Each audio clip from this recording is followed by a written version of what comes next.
welcome to Beyond the Paranormal Podcast. It's another fucking Tuesday. Tuesdays come so quick. So quick. We're already in October, October the 4th. For me, every day is Halloween. Not like September 30th, 12/1, blah, blah, blah. Every day is Halloween for me personally. So these horror movies that's on right now, these marathons, it's an everyday thing. So it's all good. But please get out and subscribe to the Beyond Paranormal Podcast YouTube page. That would tremendously help me and the podcast, and we would truly appreciate it. I know Kalani would like that too. That's what he would like. Go do it right now. But hey, I want to welcome our special guest, Mr. Kalani. Kalani the Ghost Hunter.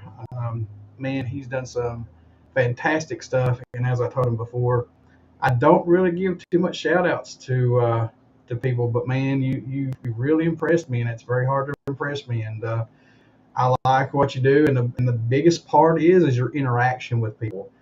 And I tell everybody, and you can probably vouch for me when I say this, it's hard to do a live podcast and interact with everybody. It's very hard.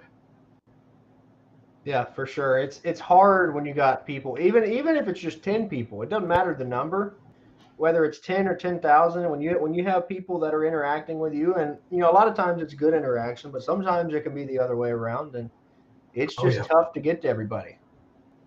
I'm gonna ask you this, man, because I was watching you, and you was at a hotel, and it just it's my brain, but I know you was not too long, maybe a month or so ago. And you said something that kind of like made me go, I said, get Kalani, I want to ask him about that. You said, this is something that you should never, ever do. And you said, hi, my name's Kalani, or something like that. What's that reason behind that? Am I correct on that? Like introducing yourself, or what was that? I do so many live streams. I'd have to know like the instance of what was going on during the moment. You was at a hotel. I cannot think of the place, but you wouldn't get interaction, and you said, "All right, look." You sit on the bed. I guess it's a brothel too, if I'm not mistaken. Part of it where you was at the madam's room, if I'm not mistaken. And you said, "All right, I'm not supposed to do this, but I'm going to do this anyway." And I was like, I always introduce myself. So I think what I was referencing was almost like opening myself up to like the brothel aspect, not the introduction. But anytime I'm at like a brothel or something related similarly, I'll kind of poke at that idea of the provocativeness of the environment. Okay. So that's what I was referencing, not just me saying, here's my okay. Yeah, well, like I said, I caught it and I started watching, and I was like, well, wait a second, I've always introduced myself, so maybe I should stop doing that. and I was going to say right now, I was going to wait till we told the owner of this place. You've been there before, but the old hospital on College Hill, I made the mistake. I'll never ever do this, and I should have never done this. I've been doing this for so long. It's just like, why did I do this? I opened myself up and I said, hey, look, I said the words I should never ever say, a ghost hunter should never say. You can use my energy. I never will ever do that again, because after about 45 minutes to an hour, I swear to you, I was ready to tap out and just say, I'm done. Did you have something attached to you? I mean, I asked it to use my energy, but yeah, after that, it was, it used my energy. But as far as attachments go, no, I didn't feel anything. I didn't feel out of the ordinary, And normally you can tell if you got one. You'll know. But I didn't. I should never ask that question. I should never said that. Hey, come on in. Let's have a burger. I do a lot of things like that people would probably shy away from. But for me, it's like I haven't had a reason to be scared up until this point. So I'm gonna keep poking the bear, and not in a disrespectful way, but just in the sense of, like people tell me I should be afraid of Ouija boards. So I went and played 8 on the world's largest by myself. And, that's just the way I am. Like the portal to hell, Bobby Mackey's, I threw a gummy bear in there and I climbed down and I ate it out of the portal to hell. Oh my God. Which is disgusting, because if you know anything about that thing, there's people that piss in it and do all sorts of crazy stuff, which I probably wouldn't do it again, but you know what? It strengthened my immune system. We're good. And sometimes if I get crazy, I'll be like, I invite anything here to attach to me. because for me, it's about the interaction, and I'm not out here to prove to anybody that there's anything lurking in the shadows or in a different realm of where we are. But for me, it's about getting that interaction. Because like I told you before we hopped on, I saw that Civil War drummer boy when I was 11, and now it's about getting back to a point where we have something like that happen again. So for me, I don't do protection. I don't do any of that stuff. I'm looking for the interaction, and I want all of it, good, bad, and ugly. It doesn't matter. So hang on a second here. We got Raymond Newsom who says going from Kalani the Ghost Hunter to Kalani the Naughty. That's a pretty good juxtaposition there. Should have like put out money and be like, here you go. No. Oh man, there's so much stuff you could have done with that and probably got a reaction, but you can't push too much when you're live. Is it Jess Colgan? Hey, Kalani Ghost Hunter. So there's somebody saying hello to you. Jess? Yeah, and I'll probably screw up names, folks. Trust me, it's an everyday thing when I do. So just bear with me. So let's talk about that a little bit. You said you saw the little drummer boy, but you saw the drummer boy. I know you were 11, but man, what were your thoughts on seeing him and talking to him? And what did he say? Can you recall what he said? What the conversation was?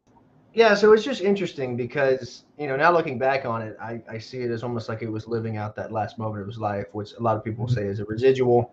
And I'm kind of split on a few things, but regardless, he was living out those last moments of his life.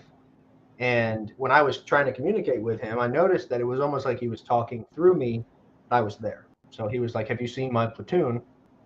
And I'm like, this kid's like 8 years old out here roaming around in the Shiloh battlefield at 3 o'clock in the morning. Like, what do you mean, have you seen my platoon?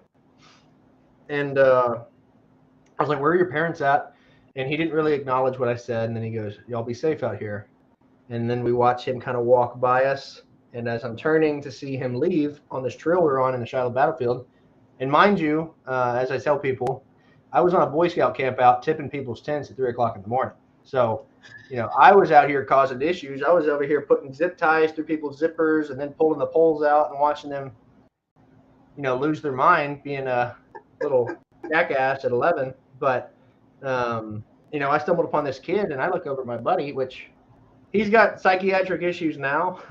And that's kind of why I haven't linked this all together in telling the story. But, I looked at him, he looked at me, and I was like, did we just see that? Like, was that real? And we looked, it kind of registered for a minute, and all of a sudden we took off running and jumped in our bed. And it was a crazy night. But from that point on, it wasn't a question of if it's out there. It's just, how can I find this again? And, for me, that's what I always tell people. I'm not here to convince anybody of anything, because no matter how good I am as an investigator, because there's that fact of you're not in that moment, you're not there, you're not going to be able to really 100% believe what I'm doing or believe what's happening, just because there is that disconnect between being a viewer and a doer. But, for me, it's about trying to find that experience over again. Hello, Jesse. Is that Lochner? Is that correct? Jesse Lochner says, hello, Kalani. What's up, JJ? And the Facebook user found it. I don't know who that is. Yeah, I mean, there's been times where you think that you see, shadow people and stuff, but you get to the point where you question yourself, like, did that really happen? It's like, that's a personal experience, but did that really happen that you could say, that's what I saw? You know what I'm saying? It's very hard to put it happened or it didn't. That's the thing. It's very hard to do. Very hard to do. Have you had that happen a lot to you as well during your investigations? So for me, one of the things that I really focus on as an investigator is trying to remove the emotional component out of my investigation. Because it's very easy if you play into being scared and being fearful of your environment, what could be in your environment. It's a lot harder to, in my eyes, have that 100% authenticity in the investigation, whether you mean to or not, because a big thing I watch is heart rate, right? So, for example, at Waverly Hills, I track my heart rate for the entire night, which you talk about Waverly Hills to some people, and it's a place that, they would never step foot in. It frightens them to death. It's got that hype around being a horrific building. No one wants to set foot in there, much less doing it in the dark. And then I tracked my heart rate for an entire night, and it got down to as low as about 60, and it climbed to about 88 when I was climbing the stairs. But other than that, I was very chill, very mellow. I didn't have anything.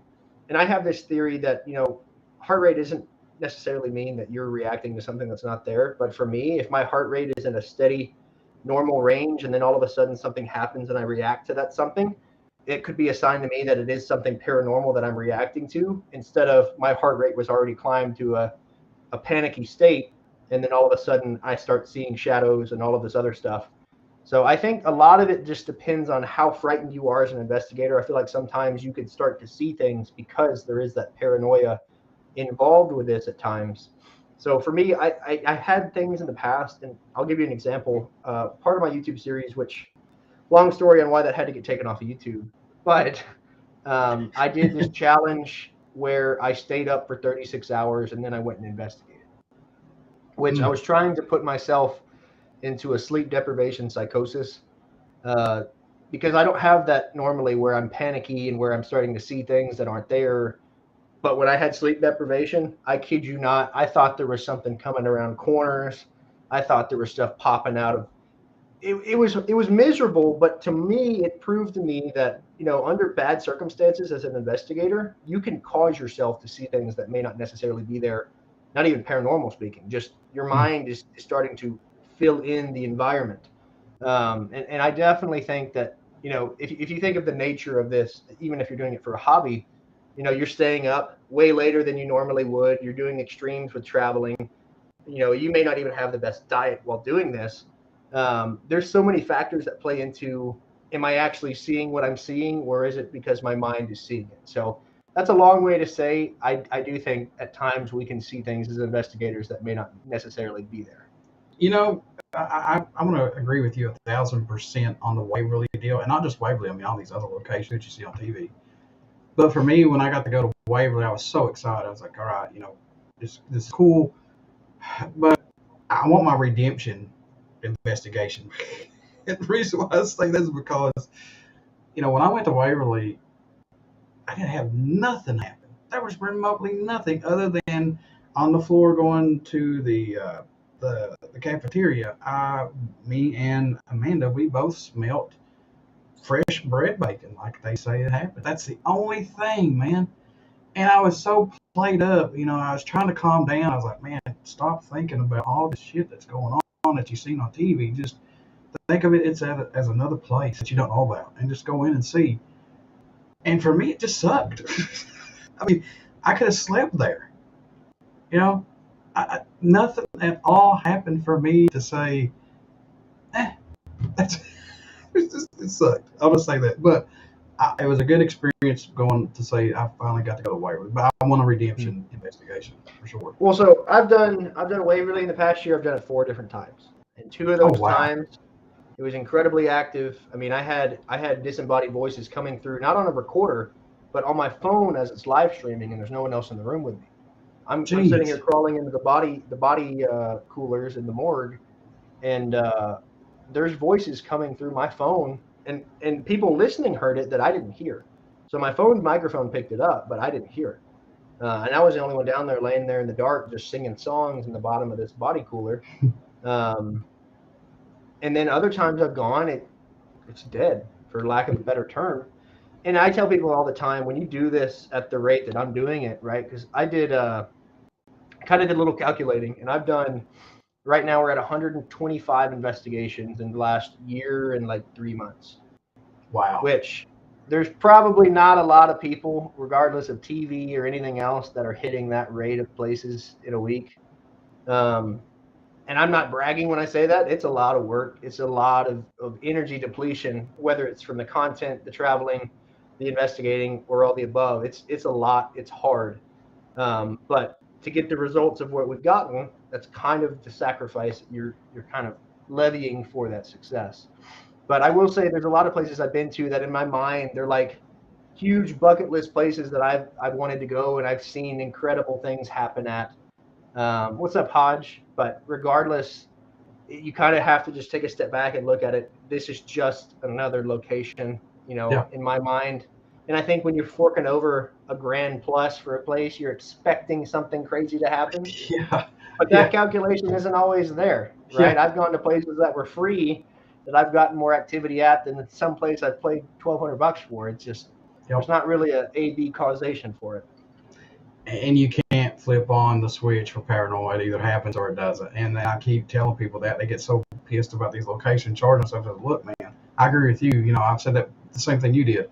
You can go to a freebie place or somebody that you know that has a location and get just as much activity for free than paying, you know, $1,500, $1,700 at these locations and not go get nothing. You know, it's just a chance you take. Yeah, Yeah, it's it's like just like fishing. fishing. I use that all the time, Yeah. right? And I even take it a step further. You could have the best bait, the best boat, Yeah. and go out at the best time, and some days you're just going to go home empty-handed. Yep. So for me, it's like I said, if I was in the business of entertaining in the capacity of I have to have something happen or people aren't going to watch, then I'd be in trouble. But for me, my community and my content has been built around the idea of I'm going to have the most transparent and authentic investigation, period. Now, I'm an idiot, so that entertainment factor is there because you never know what's coming out of my mouth. You never know what I'm going to do. You never know what I'm going to say. And I think that's what keeps people kind of engaged because I do engage so much with the viewers, but also I'm very unorthodox in my investigations, but I keep all of the core components there, but I just kind of spin it the way that I like to do it because, I get a lot better activity when I ask the questions that I would ask compared to if I just gave you your general, what's your name, how old are you, what's your zodiac sign, like just your standard stuff that people have beaten the horse over and over and over. One of my new ones that I've been using everywhere is, do you like crispy bacon? Because Ooh, everybody likes bacon. if I was dead and somebody asked me about crispy bacon, I may not have talked to the past 200 people that step foot in this building, but I might talk to that guy about crispy bacon. Yeah. So for me, I try and think out of the box, and sometimes I use the history of locations or people at locations to try and prompt response. But I like to go from an unorthodox methodology while keeping some of the core principles still in place. And I do sing a lot too, which they seem to like. Jess Colgan, they always react to your singing. That soothing angel radio voice, Kalani. Welcome to Pennsylvania. I've been using this for years, and it's actually been pretty good. I always say, like, can you see me? Can you ask me a question, and I'll listen to it and answer it back for you. I've used that a lot and had really good success. And I've had some that's came back and tell me F you or call me a FA and all that stuff. And the F word hurts. Which, hey, that's still a pretty good response, though. I It mean, is. you It can sit is. there and run me through the mud, but as long as you're talking to this little box, we'll be all right. Yeah, it's hard, man. But do you think what you bring to the table for your paranormal investigation sets you totally different than what you see from others out there? My biggest thing is I'm not a big fear monger. And I feel like whether it's TV or bigger YouTubers or most people, I mean, the easiest marketable component of being an investigator is fear. But when you jump down that rabbit hole of fear, you're kind of putting yourself in the corner because you have to have something to be afraid of every time that camera comes on. Otherwise, that content in that capacity isn't going to match up to anything else. So for me, I didn't want my stuff to be about fear because I'm never scared. Like when I go to these places, the only thing I'm ever concerned with is some jackass showing up to where I'm at that's Yeah. living that's going to cause me problems, not anything paranormal related.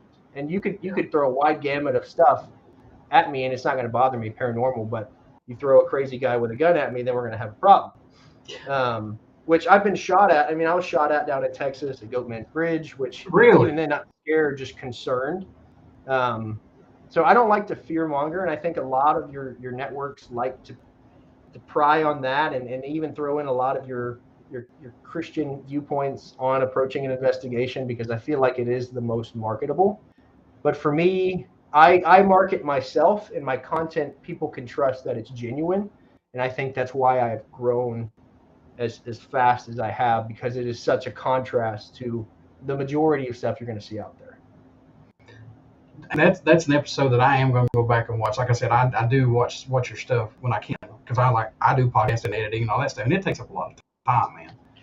But I did not know that you got shot at on Goatman's. What the hell? Yeah. So, but the thing is, what's crazy, and the bigger I get, the worse this problem has become. But if it's an outdoor location and it's in anywhere that's recognizable, and I'm a good marketer, so I'm obviously marketing where I'm at because Sure. that's part of this gig as a live streamer is you have to advertise where you're at to draw interest in what you're doing. I mean, Yeah. that's just part of the gig.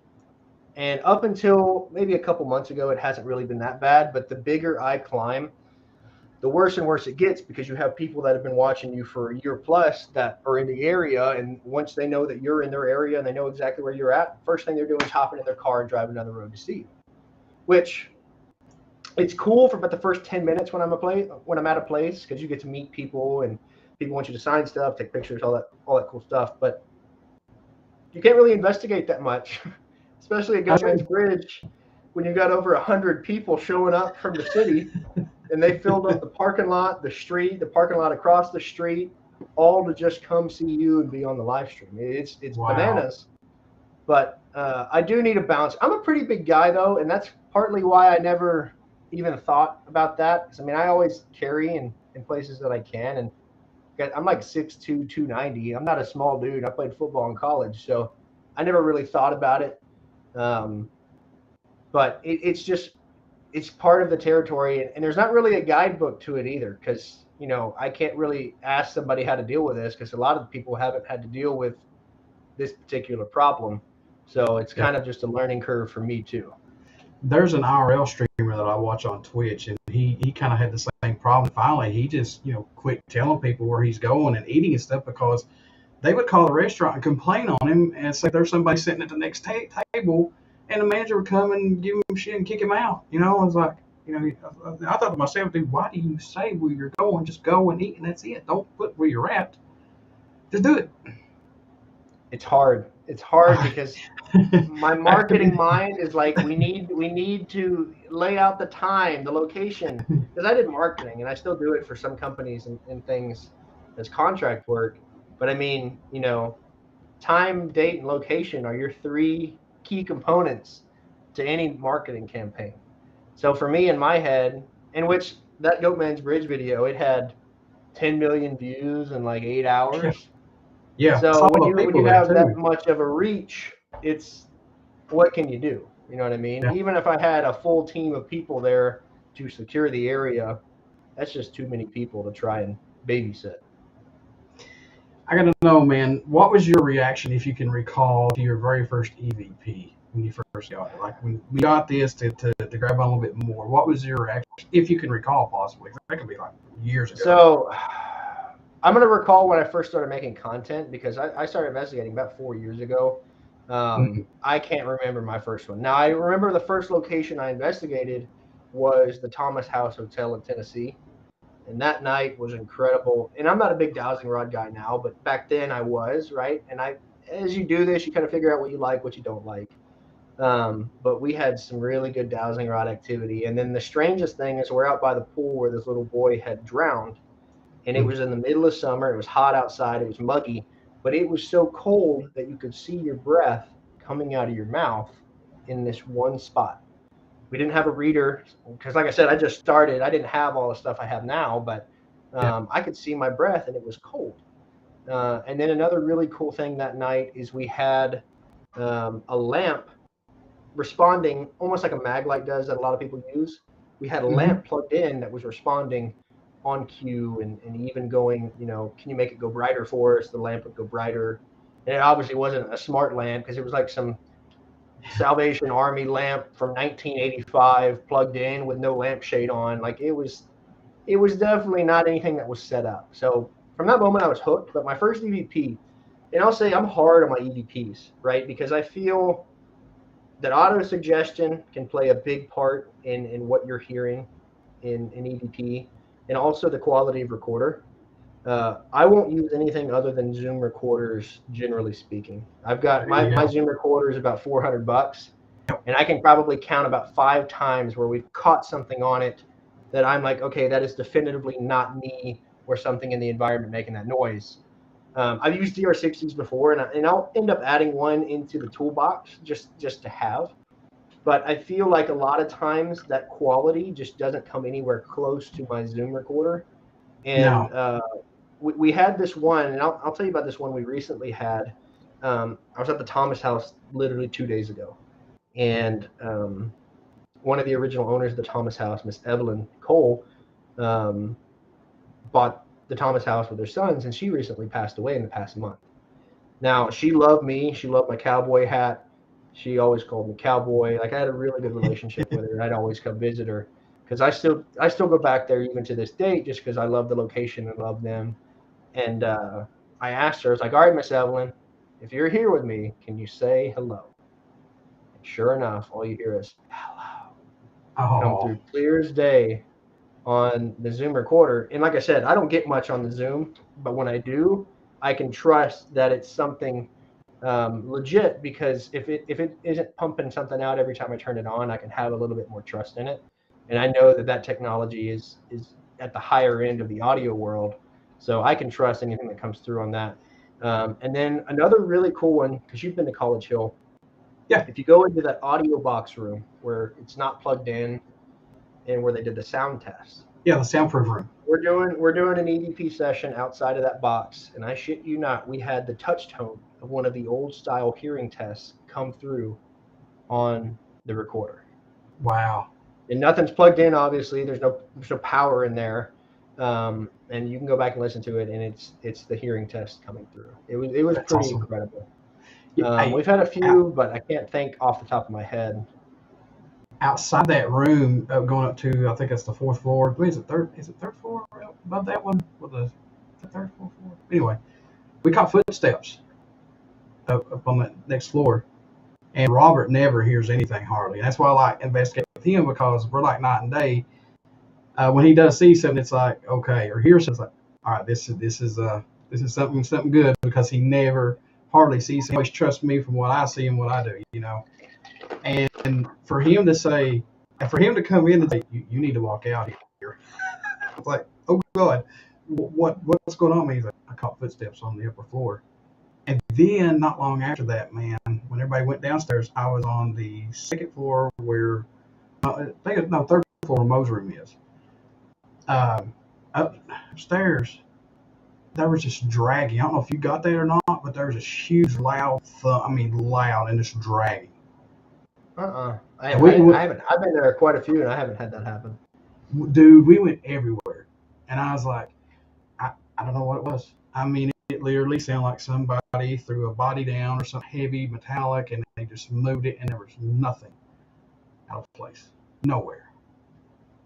So I don't know, but that I don't know. place is very big. I've had really good interactions there. I took a news reporter with me. I took two different sets of news reporter, but one of them I took into the operating room on the fourth floor, and I had out my Envoy, which I don't know if you're familiar with the Envoy or how it works, but essentially it has like a little alphabet on there that this box sweeps through, and Mm.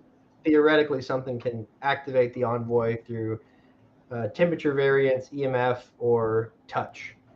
And whatever was in that room spelled out TV sucks all in a row while I had a news reporter with me. That's great. And for me, it's hard for me to debunk that because something would have had to essentially select every letter TV sucks. In that moment of having a reporter there, for Yep. me, it's like I don't know how I even go about trying to logically debunk this, right? We got a You reporter in can't. the room, it's going off from I think it was EMF and tap. So something was physically touching it and using energy around it. I was like, TV sucks. All right. I mean, this is your way to communicate. So I'm wondering if it was Mose, because Mose would probably not be very fond of reporters because obviously his name was getting ran through the mud. Exactly. Um, so I'm Exactly. wondering if it wasn't him kind of throwing us a little wrinkle. We caught a heart monitor, and somebody saying "I love you" before the heart monitor goes off. And Oh so I don't know if wow. it's like I don't know if it's like residual. We caught something that came out of nowhere. The blah, blah, blah, blah. And I was like, what in the hell was that? I mean, just so quick that we had to go back and slow down tremendously. and it says, where did he know that? I was like, oh my God. And we caught two women talking who, even Robert released, he said, sound like they're fighting between each other, like everything's all about you. And I mean, these are full sentences. And I'm going, how? I can't explain this. He's like, man, we have done investigations in over 10 years, and look what's happening. I was like, well, maybe this is our calling call to be back and say, welcome back, boys, welcome back. But this is my little trusty recorder, man. I've used for all these years. It's an Olympus. Okay. And Olympus the makes a good reason, one too. dude, these are awesome. And the reason why I love it, because it's got that old school white noise to the back of it. Yeah. You're going through listening to it. And this has been my trusty little recorder, Kalani, for like years. I mean, over 10 years, man. This has been my baby. But I sold some of the other equipment because by the time I went back into it now, I have to buy everything new anyway. But I do have a Zoom HN5, which I'm going to start using. And I do have another Zoom HN something. I don't know what it was. I think mine's the one. H4N Pro. I want to say it's like 400, but it's a good recorder. Yep. It has everything I need it to have. And it does have the live EVP function where if I want to plug in and listen to it Oh, wow. with headphones, I can do that. But I don't use that a ton just because it's a different gear when you're streaming. Yeah, sure. I can't approach it like I used to when I was just an investigator because it's not the same, right? I can't just sit there in silence for 25 minutes and listen for EVPs to come through as much as I wish I could. And when I film YouTube, I can kind of do that more because, you're not having to entertain people in that moment. Mm-hmm. But when you're live streaming and at times I've had 45,000 people in there at once, that are cycling out every minute, 2 minutes, it becomes a different gear as an investigator because you're trying to investigate on the most basic level possible so that everyone watching can understand what they're seeing. And you're constantly explaining this, that, or the other, giving history.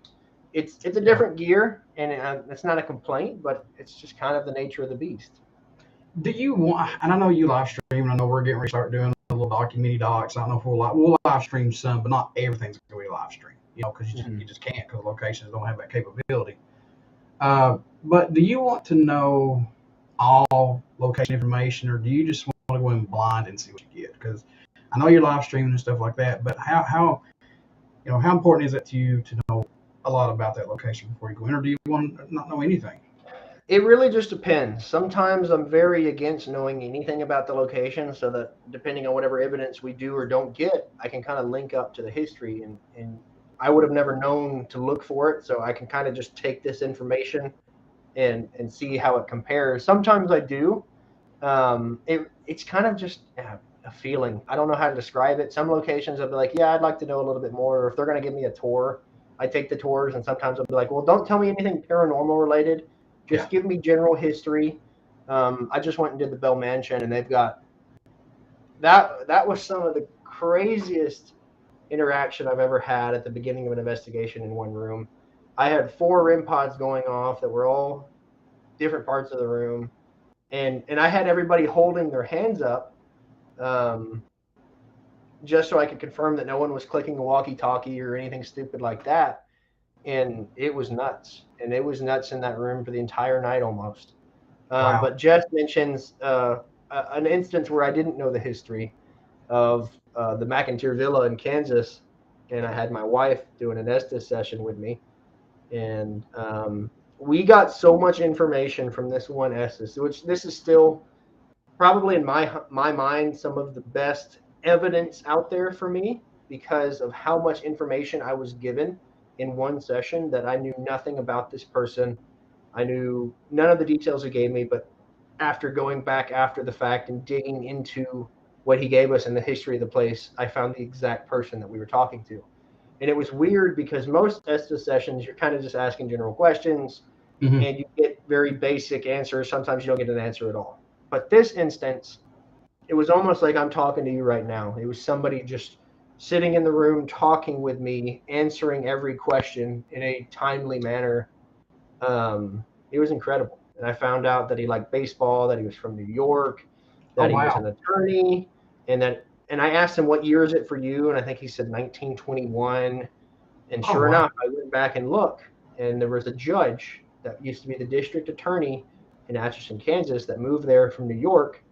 I couldn't find anything about baseball because obviously not all of those details are going to be able there, but he said he loved New York baseball. So when I found out that he moved from New York, I was like, huh.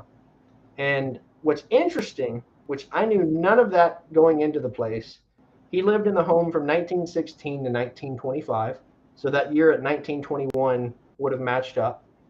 And sure enough, the bed that me and my wife were sleeping in that night, there was a picture of this judge with a gavel right there. That when I went to lay down that night after doing the research and kind of linking the information, his face is right there with the gavel right below it. Oh wow. And I didn't notice it up until when I was going to sleep. Um, but yeah, his face was just right here, right next to the bed we're sleeping in. And there's just a gavel sitting right there. And I was like, that's the guy. So How it cool was, is that it was a to put pretty that incredible together experience. though? Oh yeah, yeah, yeah. That's got to be like confirmation. I mean, if that's not confirmation to somebody to say, okay, now I believe there's something wrong with you. Because how can you know? I mean, for me, yeah, I've been sucked in right there. Because I mean, that's just too much information, to have all that come through, and you find that. Man, me and this guy we got along. I love baseball, except I hate my Wrigley suck right now. So Well, and a lot of these people, a lot of these ones that are in here were there live while it was happening. So a lot of them can attest to it. I don't usually get excited about stuff. I mean, you can only get excited about a flashlight coming on intelligently and a RIM pod going off intelligently enough times. But there was something special about this session, and even to this date, it's still probably one of my favorite instances where I almost felt like this is as good of proof as you're gonna get that there's something out there that we can't see. Um, yeah, and it was pretty incredible. I gotta know this, man. Do you feel a location can consume you, take over you, like either researching constantly or either staying at the location more than usual than you would? Do you feel that a location can do that possibly? You know, a really good example of this for me is the Grand Midway Hotel in Windber, Pennsylvania. You probably have never heard of Windber, Pennsylvania, because there's like 400 people that live in the town. It's in the middle of nowhere, about an hour, hour and a half from Pittsburgh east. But I was only supposed to be at this hotel for like one night, maybe 2 nights. I ended up staying at this hotel for like a week and a day. And I just Wow. stayed, and it was around the 4th of July because I went to the city's 4th of July parade. They had like a wing festival that I went to, and I was just staying at this hotel. And the owner is really cool. He's a really nice guy. Um, and he actually owns an old Catholic church like 2 blocks from the Grand Midway Hotel. And it's filled with half of Anne Rice's doll collection, Anne Rice, the horror author. Wow. So he owns half of her collection in this church, which I had a ton of activity in the church. And I actually saw this shadow figure head like leaning outside of this doorway. And when it noticed that I noticed it, it just darted back down the stairs, and I couldn't find anything. There was nobody else in the building. Um, but that location's weird because I now have like a permanent locker there. So like if I'm ever in the area, I can just go stay, and I've got clothes there. And it doesn't happen all the time, but I feel that sometimes there's places that we have a connection to for whatever reason, whether it be the owner or the location itself or both. Um, I definitely feel that it's one of those things that, I'm a very impulsive person, and I live my life by the seam of my pants. That's just how I've always been, right? If you ask me where I'm going to be next week, other than maybe one day, I couldn't tell you. So I like to plan everything, in the moment, is impulsive as can be, because that keeps it exciting for me, keeps everything fresh. But that place, I don't know how to describe it, but it hooked me, and I love going back there. My wife can't stand it because it's super cluttery. Like there's stuff everywhere, and it's like some of Yeah. the weirdest items. It's almost like an oddities museum in a sense, but not as fancy. And once you meet Blair, the owner, he's very eclectic. He's very out there. Um, but it's a beautiful location in the sense of there's just so much to unpack. You need more than 2 days there to truly take it in.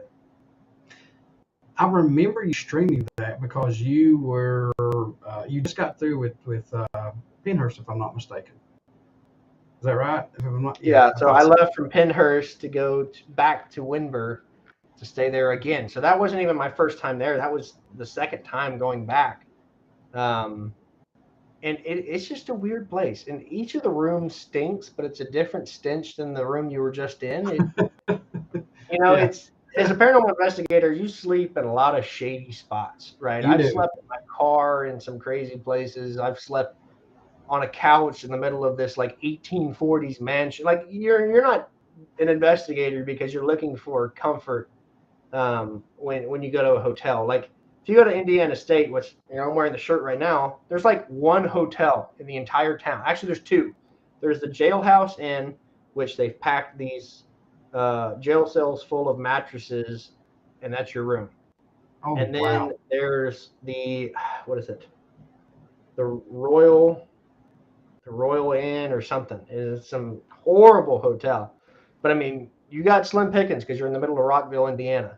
Which Mhm. I've got a bad taste with the Royal Inn because I left my blue suitcase there full of clothes and a pair of my Cayman boots out in the parking lot. And the guy's like, I didn't see anything. And I'm like, yeah, I bet you didn't see them damn boots.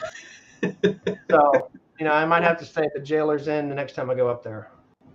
Man, has there been an investigation, or let me rephrase that? Has there been a location that's pushed you to your limits, possibly, or no?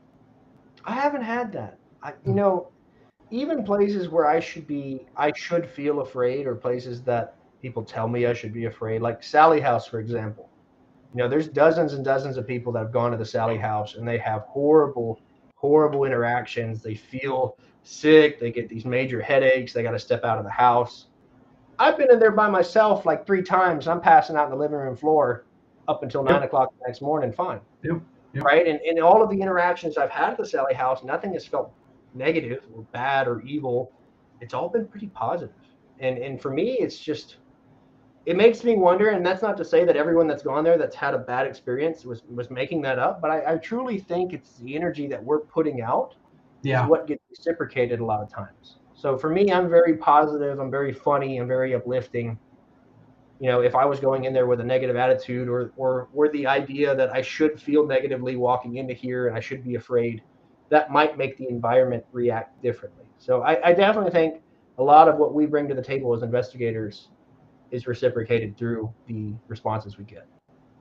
so what about audible EVPs or audible voices or audible noises that you hear, man? Then you don't get on recorder. How frustrating is it, to have that and be like, oh, I know I heard it. I know it's there, but it's just not here on the recorder.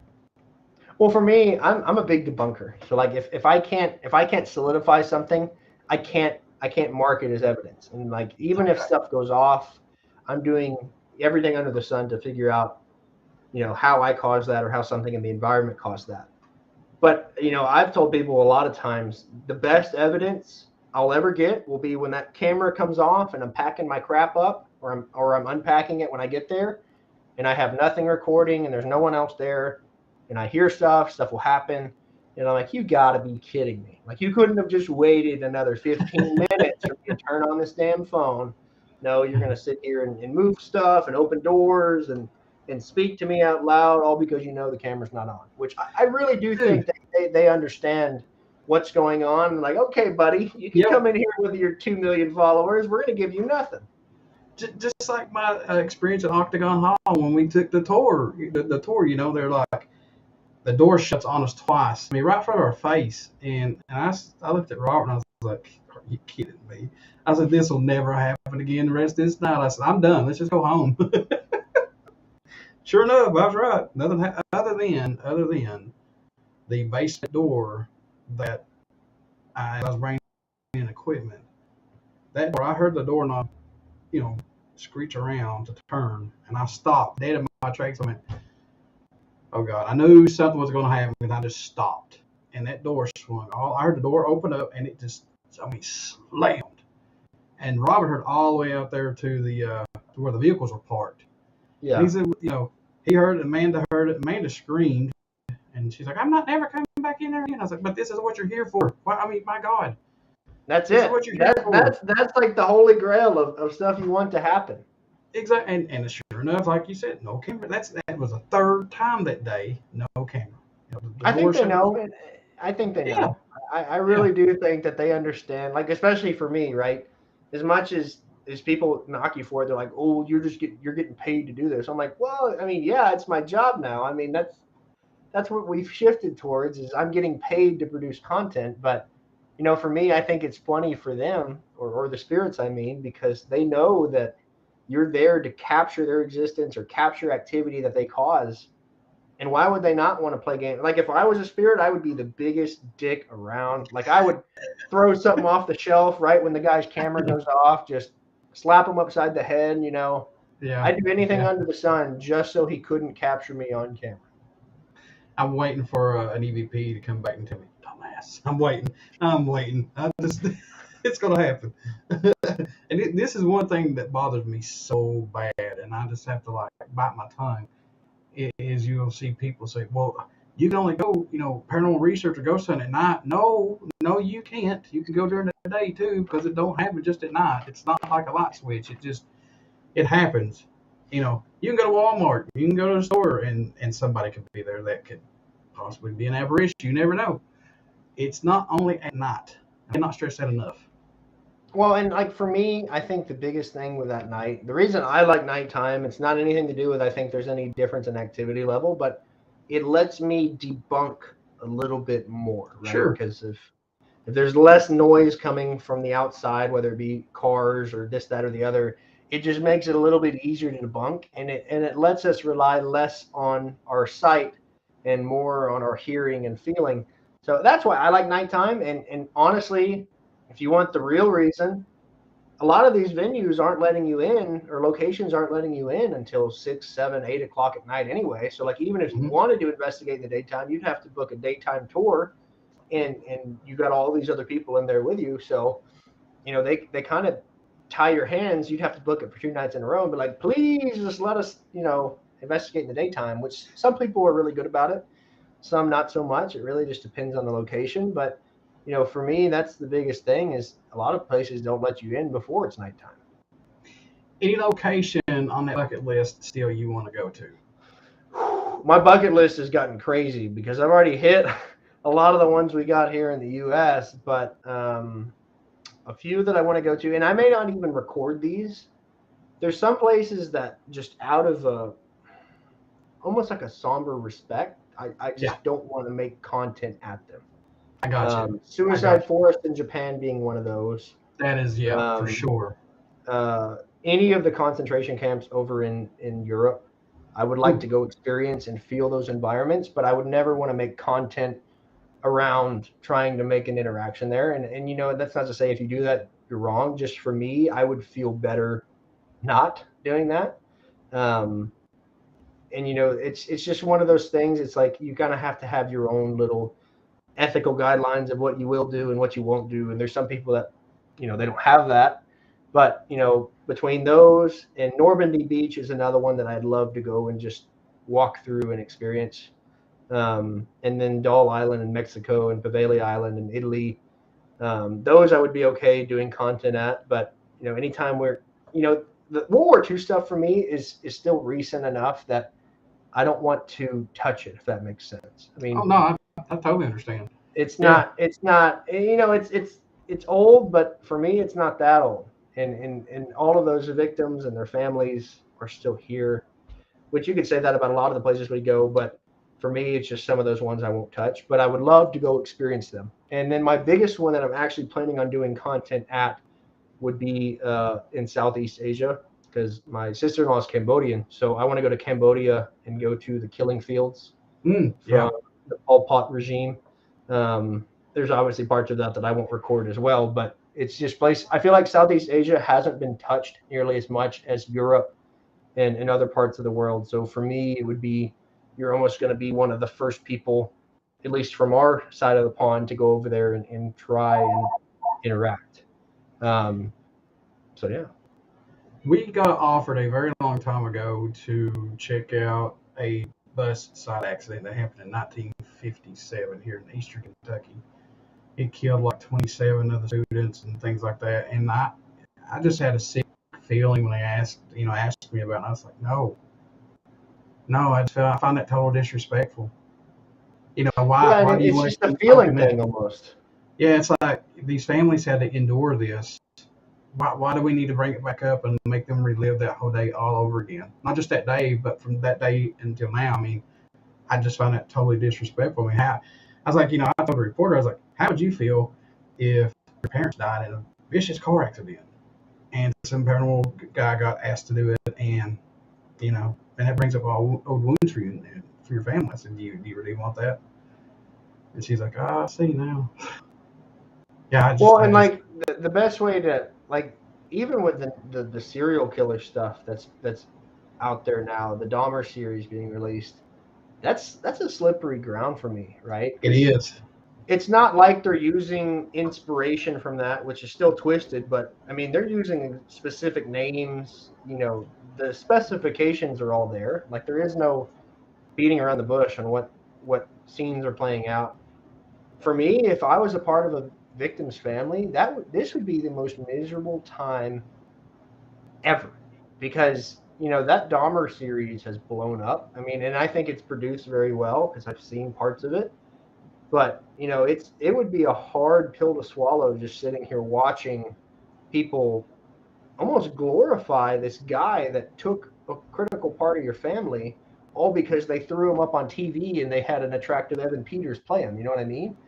Mhm. That would be tough. And like I don't think I could ever come out with content reenacting this, which I guess that's why I'm not working for Netflix. But It's kind of like the whole what's that? Where they drink the Kool Aid? Was it Jones something massacre? Jim Something like. Jones down in South Yes. America, yeah. Yeah. I mean, case in point, just like that, going down there and that's just. Like I that's a just. place I'd like to visit. That's one of those Yeah. ones I'd like to visit, but I don't But know that no I would ever content. make content around it.